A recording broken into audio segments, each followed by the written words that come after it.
Hello, everybody, and welcome to this workshop about Instagram and time management.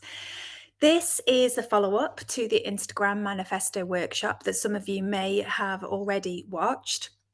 If you haven't, I will put a link to it in the notes to this video so you can check that out. That workshop digs into how we feel about using Instagram and how we define the idea of success when using Instagram. So it's kind of more of a philosophy of where we want Instagram to sit in relation to our lives and values and beliefs.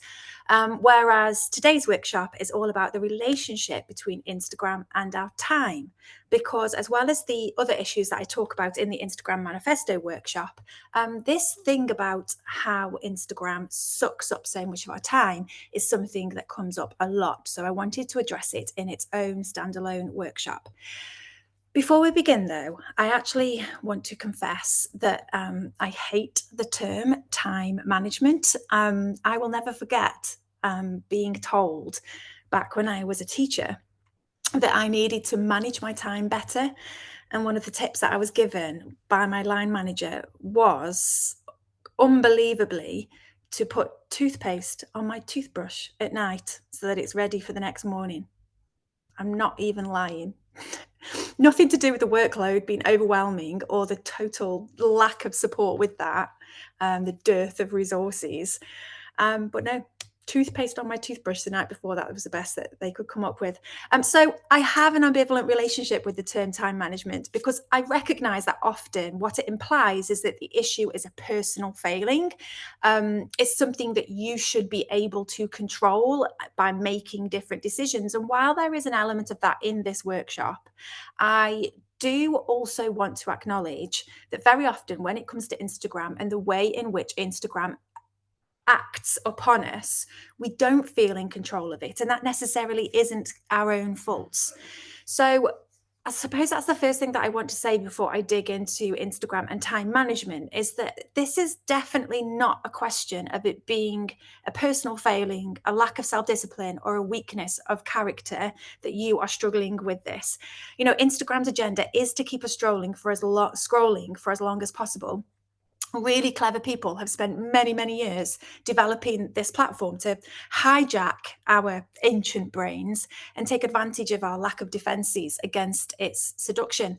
And our attention is what it sells to advertisers. We are literally its product. So please rest assured that this is something I am deeply conflicted about. And being so enmeshed in these platforms as my place of work is something that does cause me discomfort. However, this is not really the time or place for me to get into that in more detail. If you do want to discuss it further, then please do drop your thoughts into the comments underneath this video. But one thing I will say is that the fact remains that as difficult as these platforms can be in various different ways, they are still one of the best ways to reach your potential readers. So if we're going to use them, while we have to accept that Instagram's will and agenda and powerful influence will always be in play, we can't pretend those things don't exist. We don't have to let it sit in the driving seat. So before we dig into how we put ourselves back into the driving seat, I just want to share some inconvenient truths for anybody who's feeling conflicted or skeptical of the value of being on platforms like Instagram.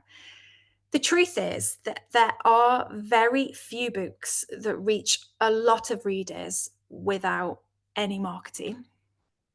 Another inconvenient truth is also that there are very few authors who get significant support from their publishers with their marketing. That's for various different reasons that I'm not going to dig into now, but it's just the reality. There is no form, as much as we may love to dream that there is no form of marketing that does not take any time. Trust me, if there was, then I wouldn't have a business. I wouldn't have a job. There is no form of marketing that does not take time. And also, there will never be enough time to do everything you want to. So, what are you going to choose? Now, that last point is borrowed from Oliver Burkeman, who some of you may be aware of his work. And in one of his more recent books, 4,000 Weeks, which I do actually refer to quite a few times in this presentation, he wrote this. I'm just going to share my screen with you for a moment to share this quote with you. Okay, hopefully you can see the quote. He wrote, "Every decision to use a portion of time on anything represents the sacrifice of all the other ways in which you could have spent that time but didn't." This actually is an economic theory called opportunity cost, if anybody wants to Google it. But the point is that to willingly make that sacrifice of spending time on one thing in the place of something else is to take a stand without reservation on what matters to you. So essentially, part of this conversation about time and Instagram is actually to consider how it's impossible to do everything you want to. So you do have to make choices. So in this particular context, Oliver Burkeman there is talking about life in general. In this particular context for this workshop, what that question becomes is, are you prepared to spend time participating in readers discovering your work? Are you willing to sacrifice other ways you could spend that time? I'm going to come back to that idea in a moment because it is crucially, it's foundational to a lot of the issues I think we have with marketing our books and showing up on Instagram as a way to do that. And this idea that we're not willing to spend the time doing that, therefore that time sacrifice becomes a source of resentment in itself. However, assuming you're watching this because you do want to participate in the process of readers discovering your work, the question then evolves into, how do you use Instagram to do that in a way that respects your time? Because I don't want to suggest that the correct way to do this is to plow everything, all of your energy and efforts into it to the detriment of everything else, including yourself, in a way that means that you burn out. That is also not effective or sustainable. So, how can you build in some fortification against the demands Instagram makes on your time? And that's some of what I hope I can help you with today. So, in my experience, there are three ways I see Instagram in relation to time being problematic for people. And this is how I break it down. Do you have a time problem that is actually a skill gap, a time problem that is actually an expectation problem, or a time problem that is actually a behavior problem, or a combination of all of the above? And I want us to hold the word behavior quite lightly here. This is not about moralizing good and bad behavior. It's just recognizing the behaviors we may be perpetuating that perhaps are not helpful when we are trying to make effective use of our time on Instagram to promote our books. So please hold the word behavior lightly if that word made you flinch a little bit. So these are the three ways I see Instagram in relation to time being problematic for people. Arguably, the simplest one to unpack is where the time problem is actually a skill problem. So let's just dig into that a little bit more. I'm going to share my screen again, and I'm just going to. These are the three ways that Instagram in relation to time is problematic for people that I just run through. So a skill or a strategy gap, an expectation problem, or a behavior problem are the three most common categories of time relational problems that people have when they're using Instagram. So when your time problem is actually a skill problem, this is how I think of it. Now, this is not the time or place for me to get into the weeds about it, but the technical elements of Instagram can probably be learned in less time than you think. But initially, it does require an investment because, like every new skill or muscle, it takes time and repetition to arrive at proficiency and fluency. Your first reel might take you an hour to create, but your 20th one shouldn't. I mean, if it is, we need to talk about what kinds of reels you're creating because it really shouldn't be. This can also be affected by the kind of content you are creating. If you spend an hour putting together a particularly tricky reel or carousel, then you will need to balance that against more time light post choices. Otherwise, it just won't be sustainable for you. And this is where having a strategy for using Instagram and moving away from using it casually is really important, because there is a big difference between using Instagram strategically to market your book and using it casually in other ways. To use it effectively, you have to make decisions about the time you're taking to create a piece of content that factors in the purpose of that piece of content. You know, if the purpose is to share a review of your book, that piece of content is unlikely to perform well, because that kind of content just doesn't tend to be engaging. Like, you know, that's a trend that I see across industries that I've worked in the past, and across author accounts of authors that I work with today. So there's little point in making that post as beautiful and as polished as you possibly could make it look, because it's just not ever going to go very far. But if you're creating a piece of content that is designed to tempt new audiences in or be shareable, that kind of content might be more worthwhile spending more time on, because you are getting more bang for your buck with that kind of content. These kinds of cost benefit calculations are conversations I often have with one-to-one clients, and also writers and authors who are in my membership. So if that is something that you'd like to dig into more, because it is a bigger question than I'm going to deal with in today's workshop, then do come along and check that out. Because spending some time learning or getting advice around how to be more intentional and strategic about what you're posting, so you're not wasting your time, is an important part of the picture when we're thinking about your relationship with time and Instagram and how that fits into your book marketing. Now, the good news is that once you've figured out which kind of content is worth spending more time on, and you've become fluent in the process of creating content, you can save a lot of time. You know, it's not uncommon for me to make 4 or 5 Instagram posts of varying types, not all reels, not all carousels, of varying types in 1 hour. Not because I'm special, but because I've practiced making those calculations and working out which kinds of posts deserve time being spent on them. And I'm also well practiced in the process of putting them together. And none of that is rocket science. You know, this is just about repetition and improving your proficiency level. So if that is something that you want to learn more about, then do come and check out the other services that I offer, including the monthly membership.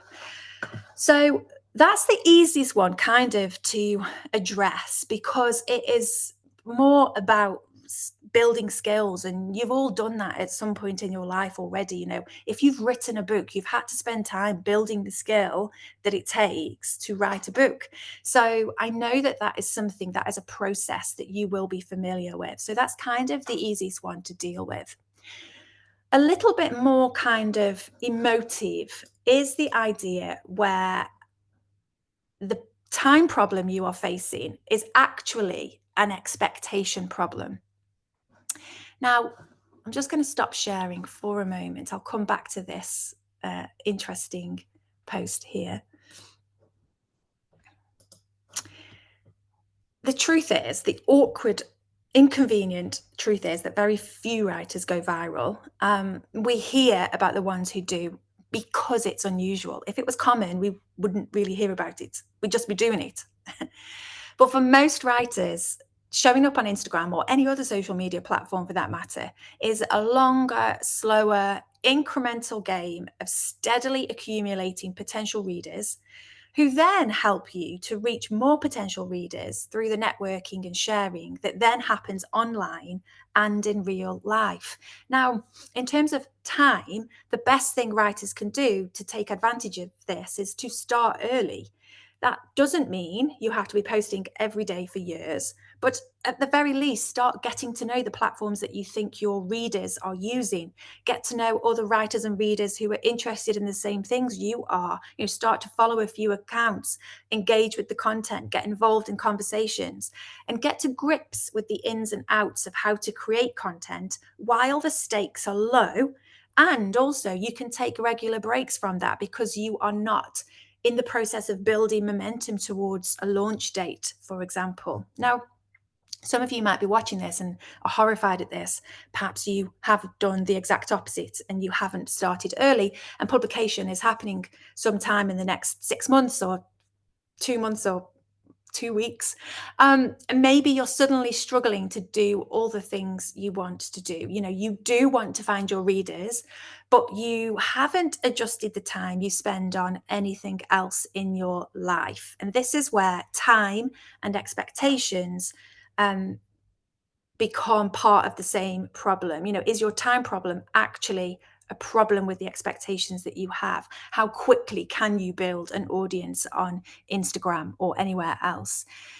So, if that sounds like you, I just want to invite you to consider, can you make some relatively short term decisions about where you spend your time so you do make time to participate in your book marketing? And that's where this is actually from Substack, this notice. That's where this comes in, because although it is in the context of finishing a draft, it could just as easily be about marketing your book. This person shared a note on Substack that said, "Fact, behind every finished draft is a disgusting bathroom, a sink full of dishes, and kids on the verge of meltdown or on screens." I mean, if I didn't recognize myself in that, I don't know who would, because that is me down to a T. When I am in my book, really in it, everything else kind of falls by the wayside and things don't happen that, feel really important, but actually they are rubber balls. And when I drop them, they bounce, they don't smash.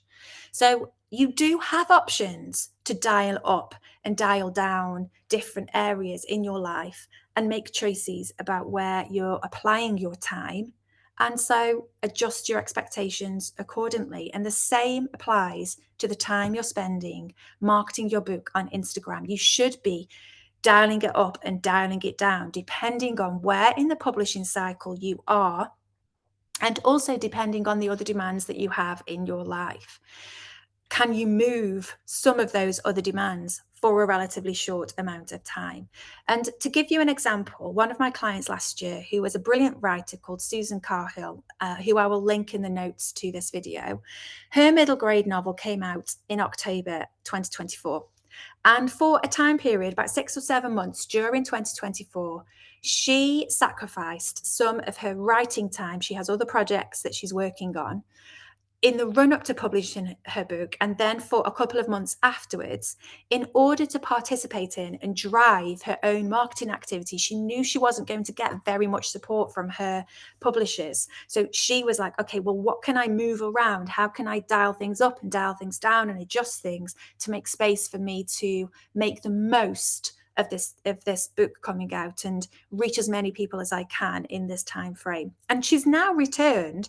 If you go and visit her Instagram account, she's now returned to barely posting at all, so that she can switch her focus back to her writing. So do consider if there are ways in which you can adjust expectations of what is achievable on Instagram and also what is achievable in your actual life, if Instagram needs to be a priority because you are in a launch phase for your book.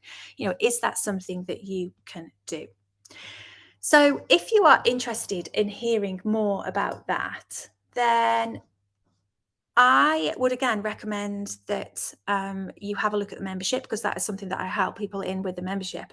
But also, I'll drop the link to a free piece, a free to read piece that I've written about different modes of using Instagram and how this will affect the time it takes and how to adjust your expectations accordingly, in case that is of interest or of help to any of you. But those are the two things that I most often see where the time problem is actually an expectation problem, which is that you need to start early wherever possible, but also adjust your expectations of what is possible in the time you have and look at ways in which you can adjust your priorities accordingly. So, on to the final and biggest problem that I find writers have in relation to the time they're spending on Instagram. This has lots of different elements that I'm just going to sort of dig into. So, where your time problem is actually a behavior problem. And once again, I'm really keen to avoid moralizing. This is not about having good behaviors and bad behaviors. This is about examining our behaviors and thinking about whether they're geared towards you achieving what you want to achieve. In this context, are they geared towards you making the most of your time on Instagram for your book marketing? So, before we sort of dig into a little bit more of an Instagram specific thing, I'm going to refer again to Oliver Burkeman's book, 4,000 Weeks, because very often the first way in which a behavior problem costs us time is through procrastination. And you should be able to see on your screen another quotation from Oliver Burkeman's books. And he says, he characterizes the appeal of procrastination as being another means of maintaining the feeling of omnipotent control over life, because you needn't risk the upsetting experience of failing at an intimidating project, obviously, if you never even start it. Now, I'm as guilty as the next person of procrastinating and putting something off because it looks hard.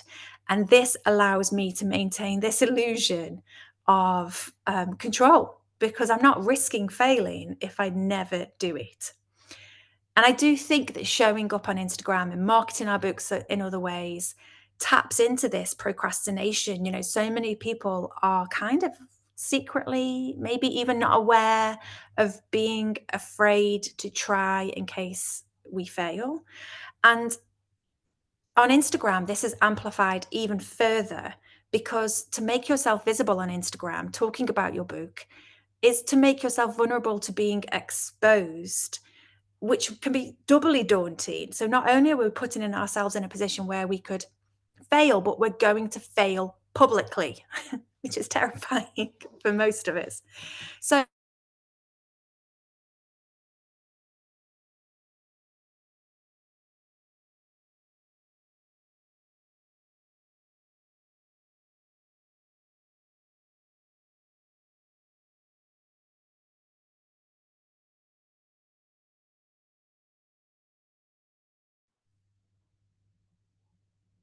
if you got a little bit of a stutter there, my internet just had a little glitch. So onwards. If those feelings are familiar to you about fearing failing publicly, all of this is totally legitimate and human. But perhaps it is possible you are putting more energy and time than you realize into avoiding marketing. You are actually plowing loads of your thinking power into the act of avoiding marketing. You know, maybe you're thinking about how you don't want to do it, or you don't see why you should do it, or you wish someone else would do it for you, or you're comparing yourself to other writers and maybe wondering if they've had more help than you. Um, all that resentment building up inside you, eating up all your energy. And you might make a few half-hearted posts, but if you're not being considered with those posts and the time it's taking you to create them, and whether they're going to do the job you want them to do, going back to some of the points that I made earlier on, um, those posts can be quite half-hearted and then not actually achieve the thing you want, which means you then get frustrated because what you're doing, the thing you're spending time on, isn't working. And all of this energy and time is going into thinking about your marketing, but actually in a totally unhelpful way. So you are still thinking about your marketing, but it's not helping you get anywhere. So is that something that you recognize in yourself? Maybe not. Maybe you're watching this and thinking, stop talking nonsense, Nicola. This is not something that I do. I hate marketing for other reasons. Um, but the point I'm trying to make, though, is that if you do decide not to participate in readers discovering your work, then that is up to you. Like, I'm not going to tell you that you're not allowed to make that decision, but make a choice and move on. So if that is your choice, that you're just not going to do it, then don't do it. Or use the time and energy that you might have been burning up fixated on all the things that you don't like about it and energy being plowed into avoiding it, use that time and energy to actually make some positive moves. How can you spend 10 or 20 or 30 or 60 minutes today working for that goal of finding more readers for your book on Instagram? This goes back to the expectations. Instead of projections about how amazing it will be to go viral and sell tens of thousands of books and never have to spend a day marketing ever again, think about smaller, more incremental actions that I promise you will accumulate over time. Okay, so I said procrastination was the first way our behavior can get in the way, but not the only one. No, this idea of behavior is a much bigger area. So, what else is there that makes us feel like we don't have time to use Instagram to market our books that might not actually be true? So, here's a thought for you. In my experience, it is possible to do everything we have to do in order to participate in readers finding our books via Instagram in less than half an hour a day. But often we conflate the time we are spending on Instagram doing other things with the time we're spending actually doing things that will benefit you and your book marketing. And that confusion is often what leads you to think you don't have the time to use Instagram in a way that benefits you. So I'm going to ask you to do a little bit of digging into some of your own behaviors. You may not be able to do all of this now, but you might have some suspicions that you can use now, or you could even spend a few days really noticing what you're spending your time doing. Because if you look at your screen time, and again, I'm just going to share my screen with you because I've got some prompts on here that you might want to make a note of to help you return back to them after this video has ended. So, how are you currently using your time on Instagram? So the first question is, how much time total are you spending on Instagram? And you can have a look at the screen time settings on your phone to see how much time you're spending on each app. I certainly know that's the case on iPhone, so I imagine it is it is the case also on Android as well. So how much time total are you spending using Instagram?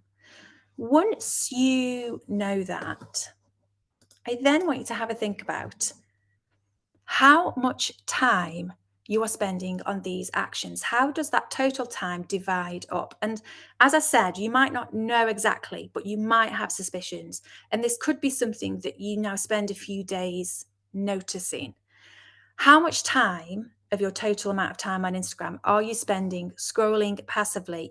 Rabbit holes and doom scrolls. These are real things. And if that's an issue for you, I'm not glossing over it and pretending that it's as easy as saying, oh, just put your phone down.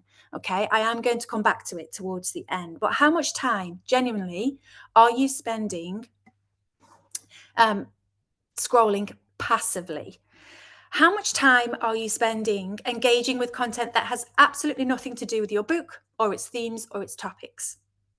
So for me, my guilty pleasure is funny videos about dogs. That's not helping me at all with anything to do with my marketing.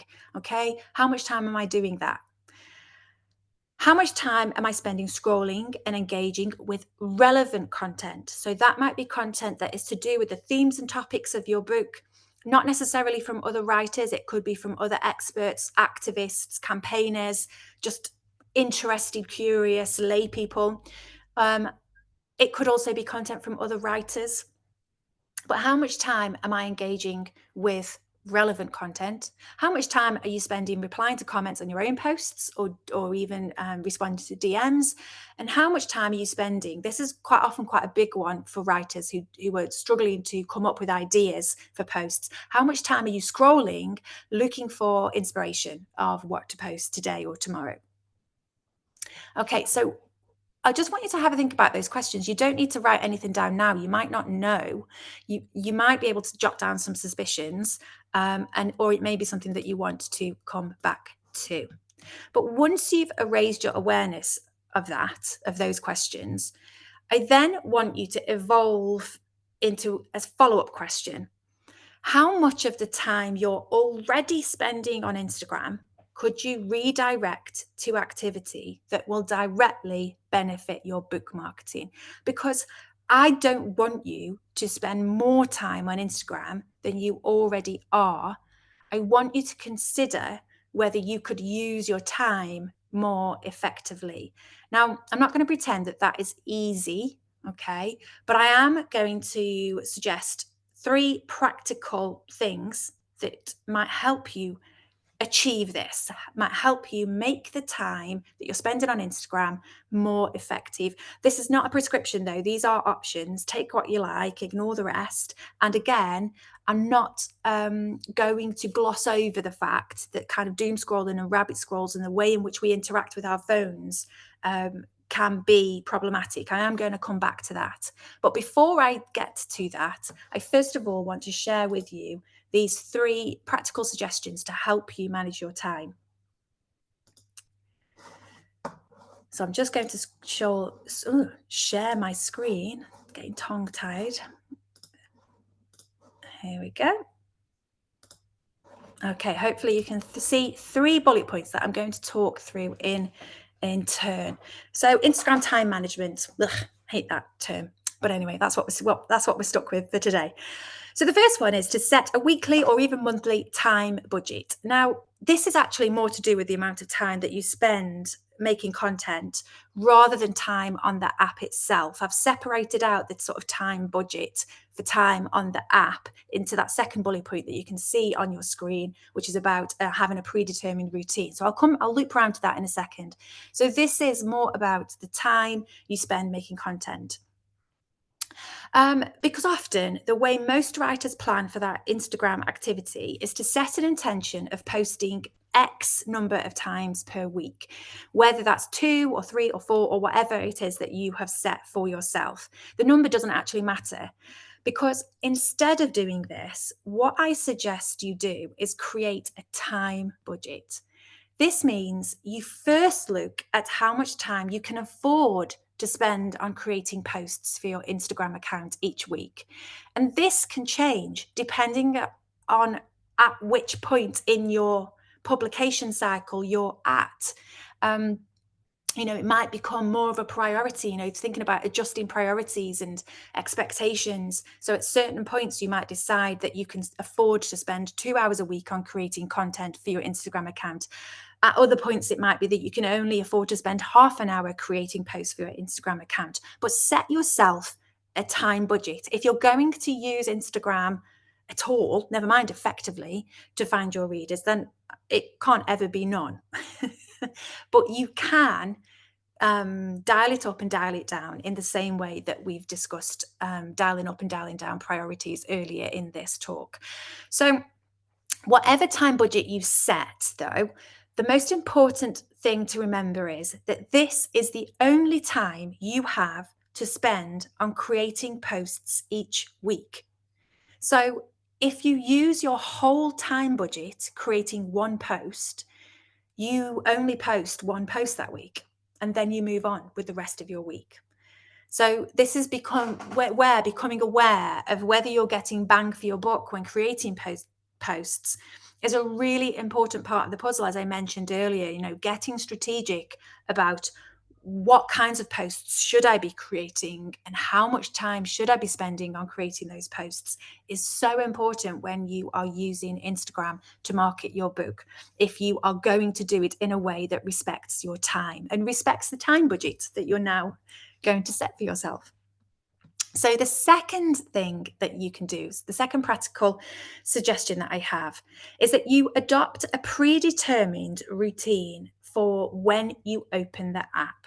So instead of opening the app, the first time you open the app each day, instead of casually scrolling, not strolling, I'm not suggesting you should go for a leisurely walk.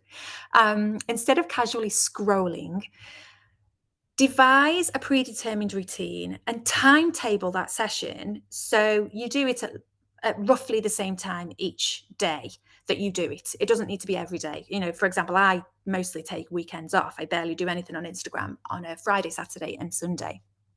So come up with a predetermined routine that you follow the first time you open the app each day. So, for example, some tasks you could commit to might be to interact with stories from accounts you follow for 5 minutes, interact with posts from accounts you follow for 5 minutes, reply to comments on your own posts or DMs you've received, for however long that takes you. For most people with relatively small audiences, that's a couple of minutes each day.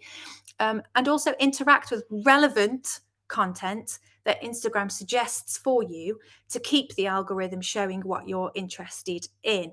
That's only applicable if you have not turned off suggested posts, which of course is something that you can do.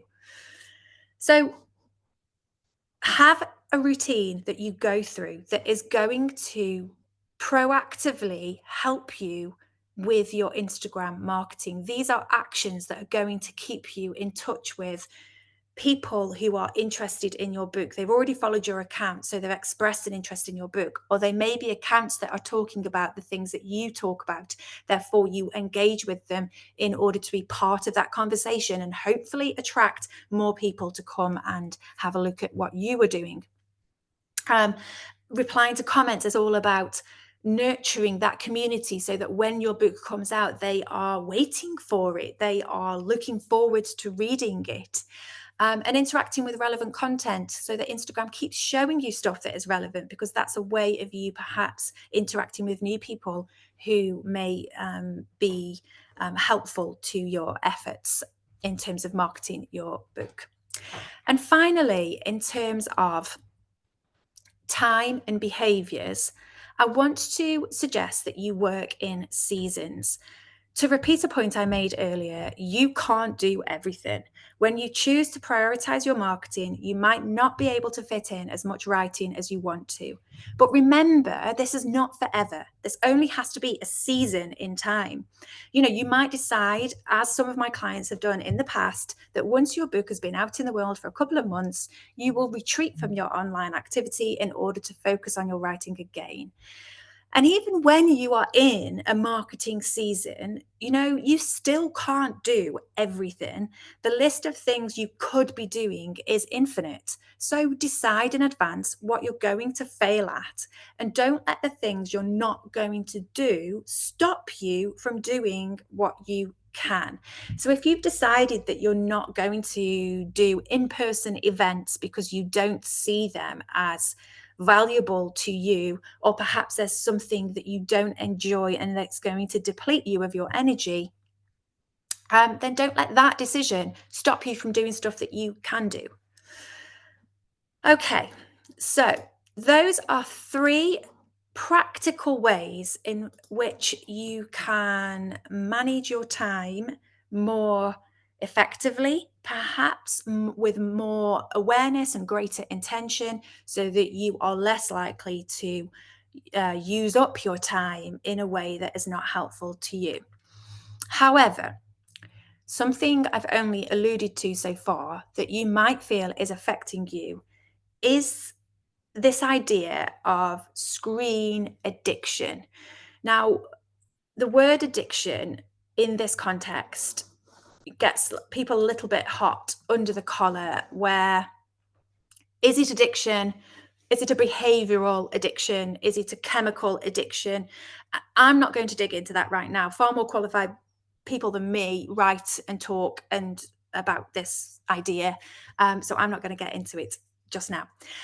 But a lot of what I've been talking about so far does assume that you feel in control of your Instagram habits. And I know that many of you often don't feel like you are in control of it, that you feel like it's acting on you in ways that are out of your control. You describe being sucked in or losing time or being addicted to, or finding yourself like reaching for your phone and opening the app without even realizing what you're doing. And first of all, please treat yourself with compassion if you recognize this. Our ancient brains, to steal a phrase from a title of a book that is about this problem, actually, have not kept pace with the evolution of the tech. So it's not actually your fault, is what I'm saying. So, what can you do about it? Because if we're going to use this tech, if we're going to use these devices and these apps in order to help us reach our readers, which ultimately most writers really want to do, you want your book to land in the hands of readers. What are we going to do when these behaviors surface? Well, my first question would be, how well do you understand what is happening in your brain when these behaviors surface? Because I really strongly believe that addressing a problem successfully requires us to understand it first, because otherwise we start to put in place things that might act as a sticking plaster but don't really get to the root cause of what the problem is. Now, the best book I have read on this, and it lives on my desk because I refer to it often, is this, The Phone Fix. This is written by a neurologist and neuroscientist, Dr. Fabergetti. This is the hardback copy, but I happen to know that the paperback is out in February. So if you are watching this at the end of January when I record it, then keep an eye out for the paperback. Go and pre-order it if what I say next convinces you to, of course. Or if you're watching this after February, then I'm sure it's on sale in all good bookshops. I am not getting paid for promoting this book, although I do think I should be on commission because I talk about it so often, because I found it so helpful. Because in really accessible terms, she explains what is happening in our brains when we reach for our phones without thinking, or perhaps you are working or writing and you self-interrupt to check your apps. And these habits are so deeply ingrained in our brains that our conscious thinking selves very often are literally out of control. And this is where our feelings of resentment and resistance to using apps like Instagram to market our books can come from. Because if we feel like it's interrupting us constantly and part of our brain is always thinking about it, and therefore it's stopping us from doing the thing that we really love, which is writing, then of course you're going to feel annoyed and resentful and frustrated, and you're not going to want to use it to do the thing you really want to do, which is reach your readers. So this book is brilliant, genuinely a game changer. She breaks down exactly how we can interrupt those patterns of behavior in order to build healthier habits. Now, many of the books on this topic moralize and scaremonger, so I found Baghetti's book far more useful than many of the books that I've read because it's evidence-based, it's science-led, and I do highly recommend you have a read or a listen to her book if this is something you think you would benefit from. So to give you a taster of the way in which reading this book, alongside my years of experience of having to manage my own screen-based habits, because this has been my job for so long, and if I didn't have ways to manage my screen-based habits, I think I would have, lost touch with reality by now. These are some of the steps that I have taken to keep my screen and Instagram use in check. Some are inspired by this book, so I will tell you when those crop up. So one of the ones that I arrived at by myself, just sort of organically, is that I set non-negotiables, such as no checking Instagram until after the school run. So I do check my phone because I need to check WhatsApp because I've usually forgotten something that one of my kids needs for school, and WhatsApp class groups can be very helpful for that. But I don't check Instagram until after the school run. I have a blanket rule of not having my phone in my bedroom. I know that isn't always possible for everyone for different reasons, but perhaps it is something that you could do. I also have a rule of no double screening. So I never have my phone with me. I literally leave it in a different room when I'm watching TV, for example. So I cannot be double screening. If I'm doing something, I'm giving it my whole attention. I've also made a list of other things I can use to kind of soothe myself when I feel the pull of my phone in times of stress or boredom, but I know that my phone is actually not what I need. You might have seen this called a dopamine menu. I'm not convinced by that term because I have an ambivalent relationship with this idea of my relationship with my phone being about dopamine seeking. And actually, this book has helped me understand that as well. So if you feel like, dopamine is what you're getting from your phone, maybe this book could frame that in a helpful way for you. I find it really helpful to put my phone out of reach. This is possibly really obvious, but I sometimes feel like it's so obvious that people don't do it because they don't think people are actually doing it. I need to do this, so I do it. I put my phone out of reach or in an unexpected location, so somewhere that it's not normally going to live when I need to do deep work, so that I just can't find myself with it in my hand before I've even realized what I'm doing. You know, if I have to stand up out of my chair and walk across the room in order to pick my phone up, then I'm less likely to do that. And that actually is related to something that Dr. Faber Getty talks about in her book, which is an idea of surfing the wave of the desire to pick up and check my phone. And this is an idea of when you feel that need, surf the wave for 5 minutes. And if the need is still there, give yourself permission to pick your phone up. But very often that need is dissipated because the need is actually linked to other stuff, tasks or emotions that trigger the urge to pick up my phone. Another tactic that I have picked up from this book is that I've literally nominated particular zones and even items of furniture in my house that are no-go zones for my phone. This chair I am sitting in is not one of them, but I think I am going to make it a no-go zone so that when I'm sitting at my desk working, I train my brain not to associate this chair with picking up my phone and checking Instagram. Another one that I've done in the past that currently is not on my phone is turning my phone to grayscale. This just makes the app less pleasurable to scroll, a bit more boring, so it can help us move past that behavior. I also use the web version of Instagram to reply to messages and comments because I find that accidentally falling into a scroll just doesn't happen when I'm on my computer. And a really massive one that I've actually just touched on is that I have increased my awareness of the tasks or emotions that trigger the urge to pick up my phone, not so I avoid those feelings or those tasks, but so that I can plan in advance an alternative, or I catch myself in the moment. So, for example, I know that when I reach a sticky point in editing my manuscript, my novel manuscript, I often reach for my phone without even thinking about it. Not because I want it, but because it's easy and it's a deeply ingrained habit. And there is brain chemistry happening here. There are neurological pathways that lead me to associate hitting something that is tricky with the easier option of picking up my phone and doing something that's easier for my brain. Understanding the way in which my brain is not hardwired, because it can be changed. That's the whole point about habit forming. Understanding how my brain has been wired, how these neurological pathways have been formed, has been absolutely transformational for the way in which I interact with my phone and Instagram in particular. And I've noticed that the more I practice these habits, the easier they get. I am better at sort of being aware of when I'm self-interrupting. I am better at noticing when I'm not getting what I came for out of my scroll and then putting my phone down and getting on with my work. These things are not easy fixes. You know, you have trained your brain perhaps already to pick up your phone in certain contexts for certain reasons.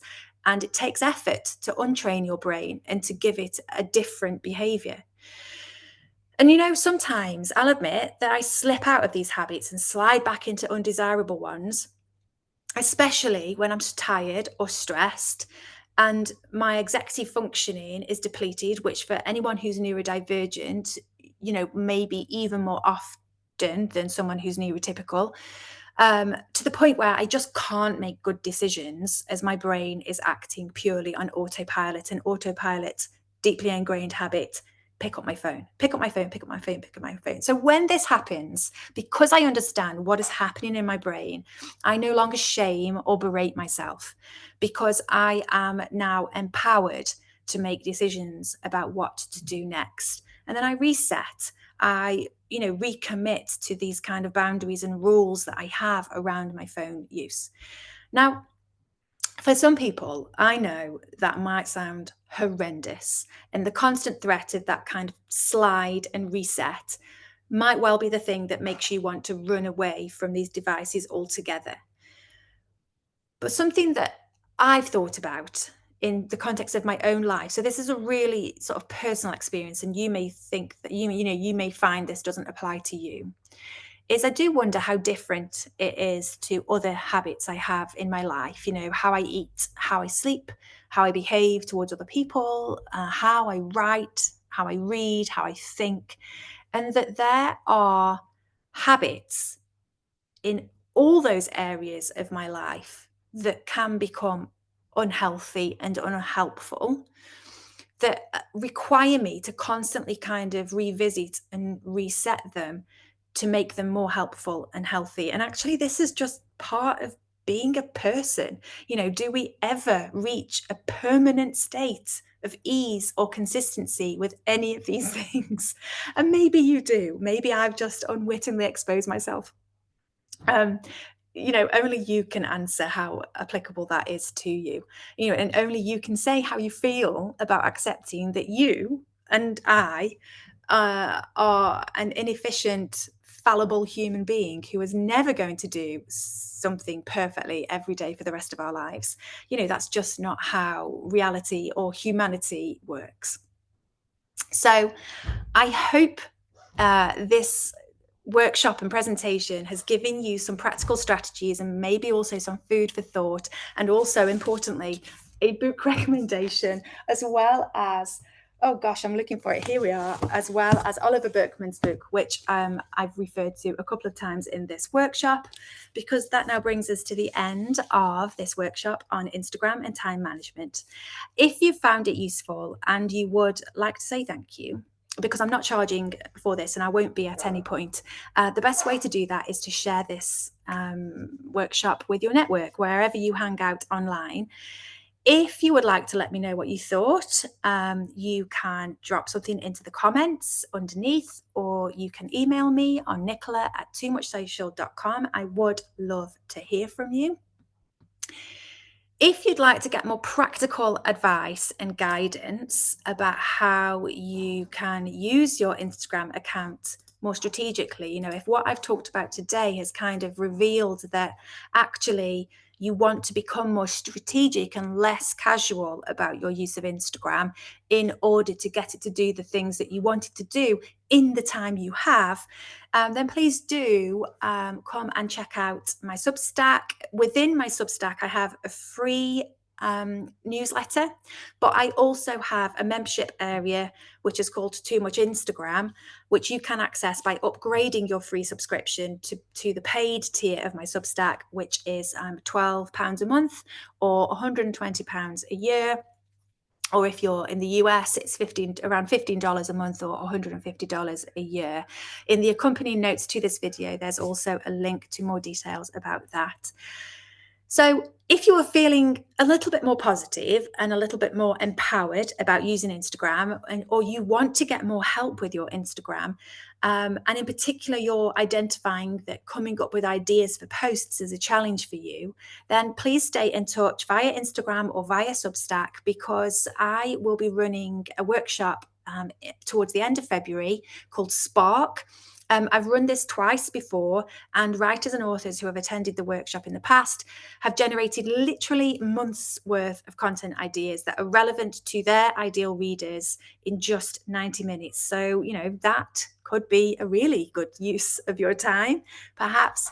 And whatever you decide, though, whether you decide that you are fed up of hearing my voice and never want to listen to me ever again, so this is the last you're going to hear from me, or whether you've decided you want to find out a little bit more about the membership, or perhaps you're going to follow me on Instagram so that you hear about the Spark workshop when tickets go on sale for that. Whatever it is that you are going to do next, thank you for joining me in this time management workshop, and hopefully I will see you somewhere soon. Bye.